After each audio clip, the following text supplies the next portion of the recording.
अब सुदामा जी की पत्नी ने, सुदामा जी चल पड़े और चलते घर से निकले थे, लेकिन अब घर से निकलकर कन्हैया तक उतनी दूर पैदल पहुंच पाना तो बहुत मुश्किल था। अब आपको मैं कह दूंगी अभी जाओ शाम तक हरिद्वार पहुंच जाना, पैदल तो नहीं पहुंचा जा सकता, ये तो मानते हो आप। लेकिन जो प्रभु की राह पर चलता है ना, चलने का कार्य हमारा होता है और पहुंचाने का कार्य द्वारिकाधीश का होता है, वो स्वयं पहुंचा देता है। अरे आप चलो तो सही उसके मार्ग पर, आप एक कदम चलोगे तो वो 10 कदम चलकर आएगा आपकी तरफ, आपको तो एक ही कदम चलना है, वो 9 फालतू चलकर आएगा, और तुम 10 चलोगे तो वो 100 कदम चलकर आएगा। अब जैसे सुदामा जी घर से निकले तो एक गाड़ी लेकर आया, कोई थे तो भगवान ही, लेकिन आया और सुदामा जी से पूछा भैया द्वारिका चलोगे क्या? तो सुदामा जी ने कहा हाँ जी मैं भी चलूंगा द्वारिका। तो कहा बैठो गाड़ी। अब जैसे सुदामा जी गाड़ी में बैठे और उन्हें द्वारिका पहुंचा दिया। वो काम किसका था? द्वारिकाधीश का था, भगवान का था। यदि हम भगवान की ओर चलोगे ना भक्तों, तो वो आपके रास्ते अपने आप साफ करता रहता है। फिर आपको सोचने की आवश्यकता नहीं आगे क्या होगा, आपको तो बस चलना है। आप जिस दिन आप भगवान को धारण करके चलोगे ना, फिर आपको कोई बंधन नहीं रोक सकता, फिर आप हर बंधन से मुक्त हो जाओगे जब परमात्मा को धारण करके चलोगे। वसुदेव जी जिन्हें परमात्मा को धारण किया तो उनके देखो सारी बेड़ियां हथकड़ियां सब खुल गए थे कि नहीं खुल गए? वही सब ने देखा है, खुले थे कि नहीं खुले थे? भगवान को धारण किया तो ही खुले, वरना 7 संतान तो पहले हुई थी, पहले क्यों नहीं खुले? लेकिन जो ईश्वर को धारण करता है, परमात्मा को धारण करके चलता है, उसे परमात्मा सब बंधनों से मुक्त कर देते हैं।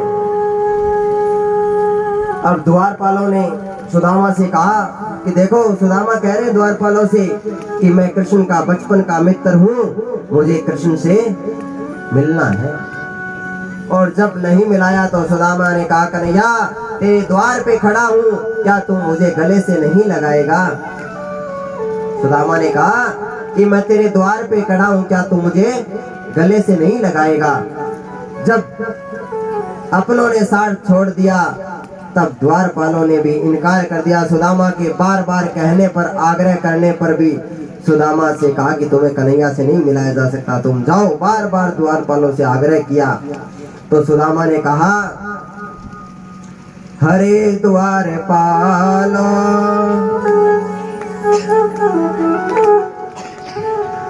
हरे द्वारपालो कन्हैया से कह दो कि दर पे सुदामा गरीब आ गया है। दर पे सुदामा गरीब आ गया है। भटकते भटकते ना जाने कहाँ से, अरे भटकते भटकते ना जाने कहाँ से, तुम्हारे महल के करीब आ गया है। हाजिर तुम्हारे महल के करीब आ गया है। अरे द्वारपालो कन्हैया से कह दो, अरे द्वारपालो कन्हैया से कह दो। और सुदामा ने द्वारपालों से कहा कि भैया मेरा संदेशा पहुंचा दो कन्हैया तक। तो द्वारपालों ने इनकार कर दिया। तो सुदामा ने सोचा शायद कन्हैया भूल गया होगा, बचपन का मित्र था। अब वो इतना बड़ा राजा, मैं गरीब सा आदमी, कहाँ याद होगा उसे? अपनी मित्रता भूल गया होगा। वापिस आने लगे पर मन माना नहीं, इतनी दूर आए तो मिलकर तो जाए। अब आप कहीं जाते हो, अब मान लो आप यहाँ से वृंदावन गए हो प्रेम मंदिर का दर्शन करने के लिए। अब प्रेम मंदिर में इतनी भीड़ है कि धोखा लगाने को जगह ही नहीं। तो अब एक बार तो सोचोगे रहने देते हैं, लेकिन फिर मन में विचार तो होता है इतनी दूर तो अपन देखने तो प्रेम मंदिर ही आए हैं, तो यहाँ भी धोखा नहीं लगाए और वापिस चले जाए तो फिर फायदा क्या है? होता है कि नहीं होता मन में विचार? तो ऐसे सुदामा जी ने सोचा कि इतनी दूर आया हूँ तो मिलकर तो जाऊंगा। तो वापिस आने लगे और कन्हैया से कहने लगे, कब से खड़ा हूँ तेरे द्वार पे, हे कन्हैया क्या तू मुझे स्वीकार नहीं करेगा, क्या मुझे तू गले नहीं लगाएगा। क्या कहा सुदामा ने, कब से खड़ा हूँ तेरे द्वार में, तुझे कैसे बताऊं, कब से खड़ा हूँ तेरे द्वार पे, तुझे कैसे बताऊं, दीवानगी ने पागल किया है कैसे बताऊं, दीवानगी ने पागल किया है कैसे बताऊं, मिटाने से ना मिटेगी मेरी विपताएं, मिटाने से न मिटेगी मेरी विपताएं, मेरे बचपन का मित्र उसी से मिलने आया हूँ, मेरे बचपन का मित्र उसी से मिलने आया हूँ। जब सुदामा ने बार बार आग्रह किया, निवेदन किया और करने लगे कि भैया हमें कृष्ण से मिला दो, तो एक द्वारपाल को दया आ गई। सारे निर्दोष नहीं थे, एक दयावान भी था, तो उसे थोड़ी दया आ गई। उसने कहा चलो रुको मैं मिलाता हूँ तुम्हें, और कन्हैया से पूछने के लिए गया तो कन्हैया से कहने लगा कि हे प्रभु, आपसे मिलने के लिए आपका कोई कौन आया है, मित्र आया। बोलना पड़ेगा महाराज, जोर से बोलना पड़ेगा, दोनों हाथ उठा के बोलना पड़ेगा। अब भगवान ने पूछा नाम क्या है, तो द्वारपाल ने कहा कि आपका कोई मित्र है और बोल रहा है कि मुझे कन्हैया से मिला दो, और अपना नाम बता रहा है। ना सर पे है पगड़ी ना तन पे है जामा, बता दो कन्हैया को नाम है सुदामा। ओ ना सर पे है सीढ़ी ना तन पे है जामा, बता दो कन्हैया को नाम है सुदामा। ना सर पे है पगड़ी ना तन पे है जामा, बता दो कन्हैया को नाम है सुदामा।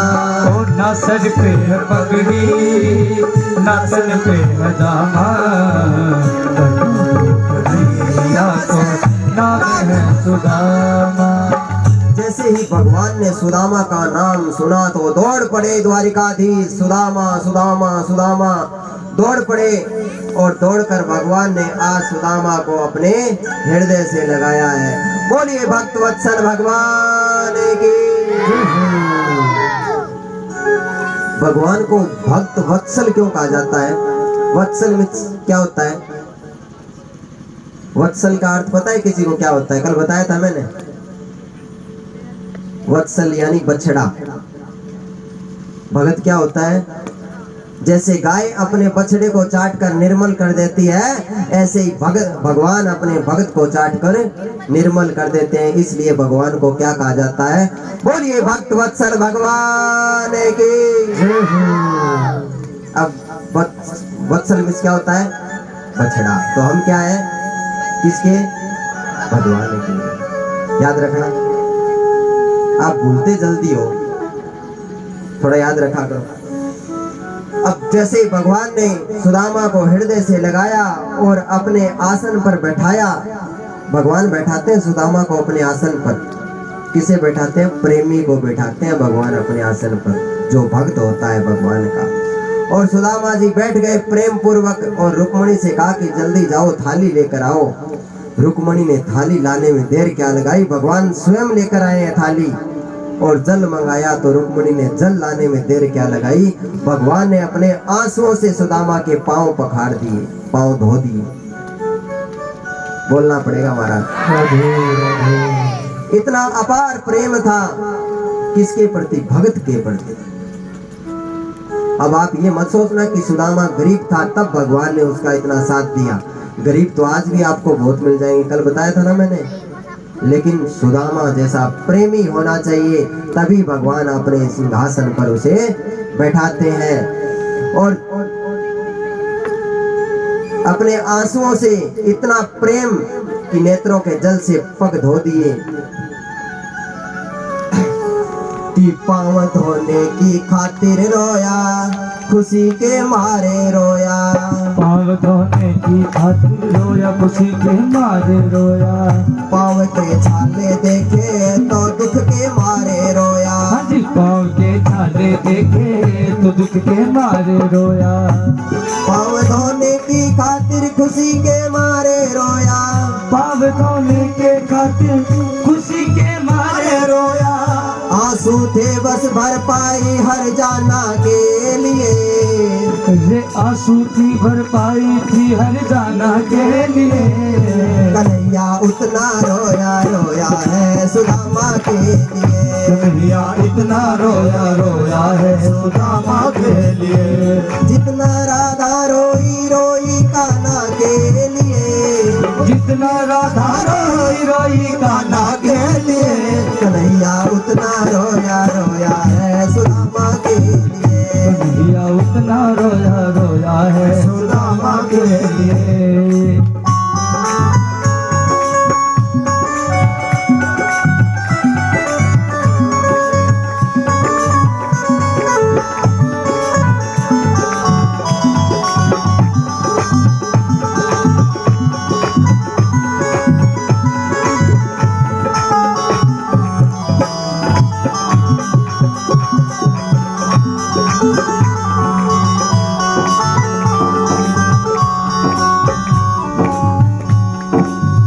और भगवान ने अपने नेत्रों के जल से सुदामा के चरण धो दिए होंगे।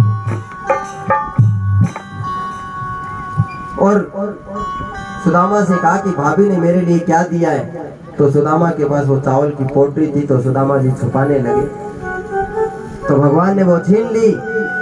और भगवान ने उसमें से कितनी मुट्ठी चावल खाए थे? कितने? एक मुट्ठी, 2 मुट्ठी। और सुदामा को 2 लोगों का स्वामी बना दिया था। बनाया था कि नहीं बनाया था? सबको पता है। और तीसरी मुट्ठी खाने लगे तो रुक्मणी ने हाथ पकड़ लिया कि प्रभु कुछ हमारे लिए भी तो छोड़ो, सारा आप ही खा लो। तो 2 मुट्ठी चावल के बदले प्रभु ने कितना दिया सुदामा को? 2 लोगों का स्वामी बना दिया था। जो कि एक वक्त की रोटी के लिए तरसता था, आज प्रभु ने उसे 2 लोगों का राजा बना दिया भक्तों। तो सुदामा ने सिर्फ 2 ही मुट्ठी चावल दान किए थे और 2 लोगों का स्वामी बना दिया।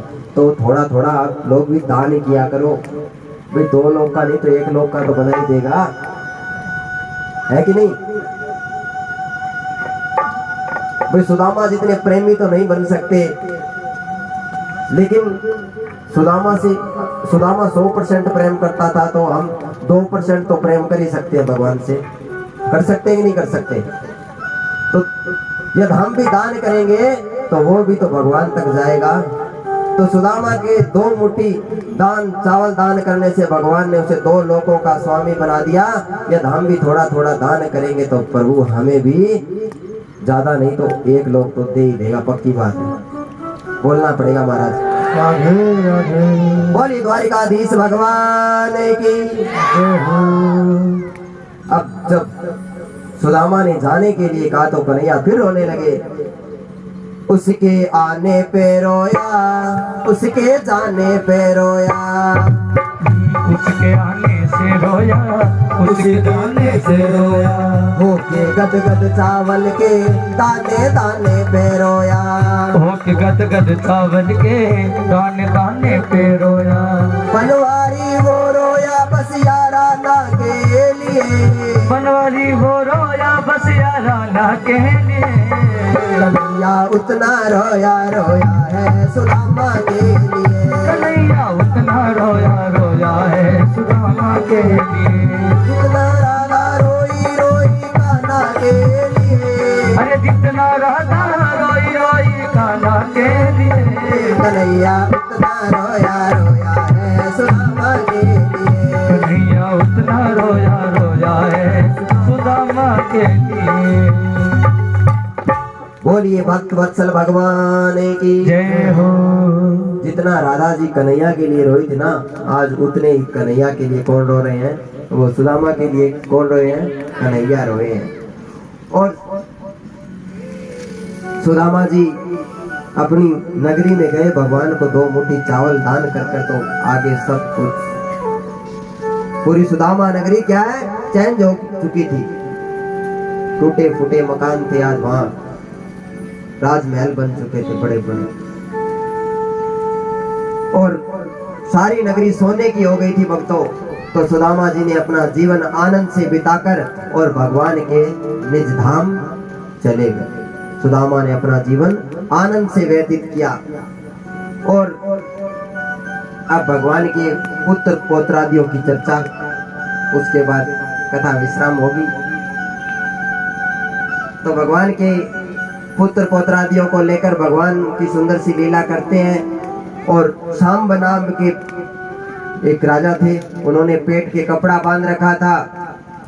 तो उन्होंने किसी संत से कहा कि मेरे पेट में क्या है। संत का अनादर किया तो संत ने कहा कि तेरे पेट में मूषक है, जो कि तुम्हारे साम्राज्य का सर्वनाश कर देगा। अब संत का कहा सत्य निकला, और उसके पेट से एक ऐसा मूषक निकला जिसने पूरा साम्राज्य नष्ट कर दिया। और संतों का श्राप लगा, और भगवान के पुत्र पुत्रादि उदंड हो गए, श्राप पीने लगे। और भगवान ने सारे यादवों का संहार किया और उनको निज धाम पहुंचाया। और भगवान के पांव में भेलिए से गलती से तीर लग गया था, तो भगवान की भी मृत्यु हो गई थी। भगवान भी अपने निज धाम धरा धाम को छोड़कर निज धाम चले गए थे भक्तों। देखो, मृत्यु से किसकी यारी नहीं है, आज तेरी तो कल मेरी बारी है। भगवान मृत्यु का समय सबका आता है। देखो, भगवान को भी एक तीर के चोट से धरा धाम को छोड़कर जाना पड़ा कि नहीं जाना पड़ा? हाँ या ना? तो ठीक है। अब एक